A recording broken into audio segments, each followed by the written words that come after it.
In our first reading today in Ezekiel, it talks about how we should go tell our brother if they're doing something wrong. But in our culture today, the one thing that people hold true or question is, who am I to say anything to anyone?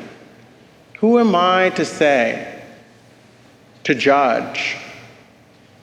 We all hold that true in the culture. But at the same time, on the other way, it's kind of a paradox because we're hypercritical. Whether it's in the social media or even in our thoughts, we're still hypercritical. How do we move between those? In the second reading, they tell us it's through love. It's through the love of another. That's the fulfillment of the law, and that's what Christ comes to establish. That the laws are good, they give us the boundaries, but in the ambiguity of life, we need love to guide us. And I think the best example of that relationship is a marriage.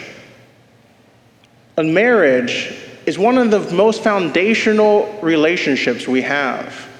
Think about it, the children, or when you were children, who were the first people that you learned how to interact with? It was your parents. Where do they learn how to interact with a male or a female? It's in their home. So the marriage relationship is the first establishment of how we are to live. How are we to love?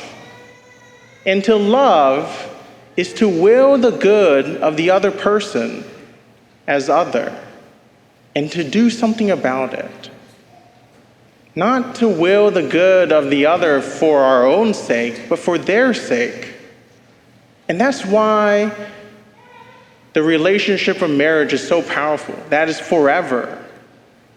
That if someone's doing something wrong, then we address it to that person first, and not to go out and gossip about it. I don't have time to go through the full gospel, but I want you to go over the gospel reading today, again, on your own time. And it really breaks down how the steps to address someone who is doing something wrong, how you are to address them. The proper steps. But in the very end, it says, even if they don't listen, then treat them like a Gentile or tax collector. That doesn't mean to dismiss them. Because how did Jesus treat the Gentiles and tax collectors? He ate with them. He was patient with them. He continued to try to love them. And that's what we do. We persistently continue to love the others. So how do we correct someone? Well, we look at our relationship, and we look at through the lens of love.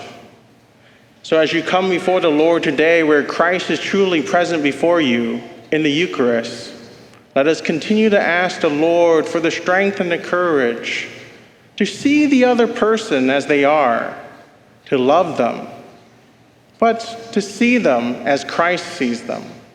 Amen.